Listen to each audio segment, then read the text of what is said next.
Shalom, all praises, glory and honors to Yahweh, Bahasham, Yahweh Shai, Bahasham, Racha, HaKodash, and double honors to the apostles and to the elders of Great Millstone. Peace and salutations to the elect. I'm my brother Makulat from the Great Millstone Jamaica camp. In transit, as I'm moving in the spirit, man, I want to just say a couple of things, as the spirit compels me to do, just flowing off the top of my brain, because we're living in some times where, the judgments of the Lord is being pushed.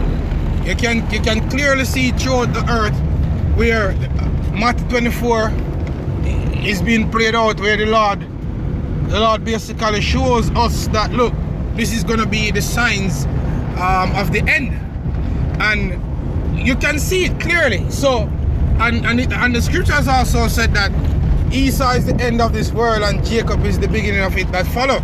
So, who is Esau Edom? Esau Edom is the so-called white man. That's Esau Edom. And the Israelites are the so-called Latinos, Native American Indians, and so-called niggers. They are the Israelites, man. And you have Hebrew Israelite camps out there that would say that the so-called white man is Japhet, and which clearly is not lined up according to prophecies, because according to prophecies, we would serve captivity in Babylon under Edom. If you have eyes to see, that's according to prophecies. And Babylon, we know, Babylon the Great, or the daughter of Babylon, Mystery Babylon the Great, which is a mystery no more, is America. So therefore, the enemy, the so-called white man, would have to be, by process of elimination, they would have to be the Edomites, man. You understand? Which means red.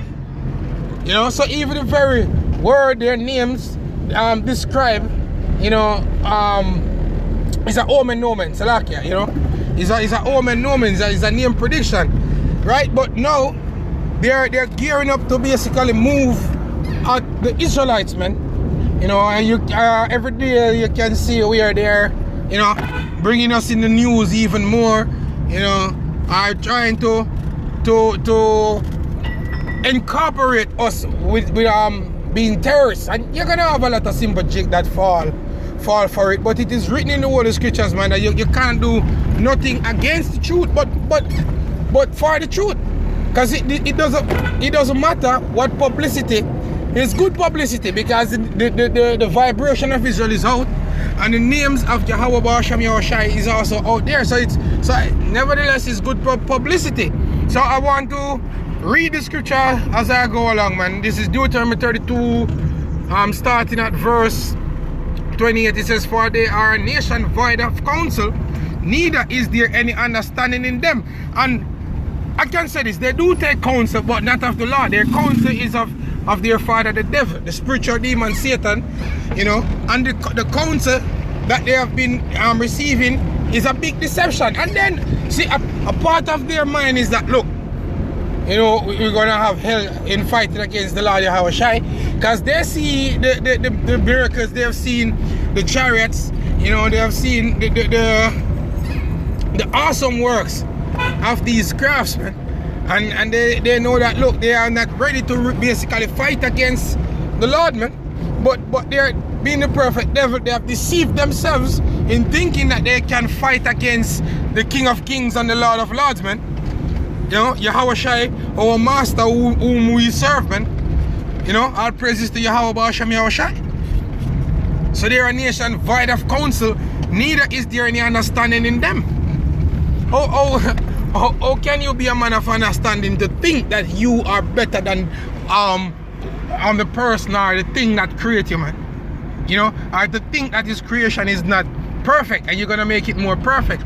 It goes to show that you're stupid, right? Verse 29, it says, "Oh, that they were wise, that they understood this, that they would consider their latter end." And I don't think they're considering their latter end, man, because their latter end is to be bound up with what? Shackles and chain. Let's get that in the prophecy, man. Let's get that in Psalms, in the book of Psalms. Bear with me, Baba Kwasha, because I'm driving, in the book of Psalms, chapter 149, if I'm not mistaken. Bear with me a second, you know. 149 and start at that verse 1. It says, praise ye the Lord, sing unto the Lord a new song, and his praises in the congregation of the saints. Right? It says, let Israel rejoice in him that made him. Let the children of Israel, of Zion, be joyful in their king. And our king is Yahawashi. You know, Yahweh Hashem Yahawashi. You know, verse 3 says, let them praise his name in the dance. Let them sing praises unto him. Let them sing praises unto him with the timbrel and harp. For the Lord taketh pleasure. For the Lord taketh pleasure in his people. He will beautify the meek with salvation. And that meek is that lowly, man. The ones that earnestly seeking for his salvation, man. For to be delivered. Right? Come. Verse 1 second. Hey, Salaki about that, man. Verse 4 says, for the Lord taketh pleasure in his people. He will beautify the meek with salvation. It says, let the saints be joyful in glory. Let them sing aloud upon their beds. Let the high praises of Yahweh Hashem Yahawashi be in their mouth, and a two-edged sword in their hand. Right? And this is the saints of the Lord, man.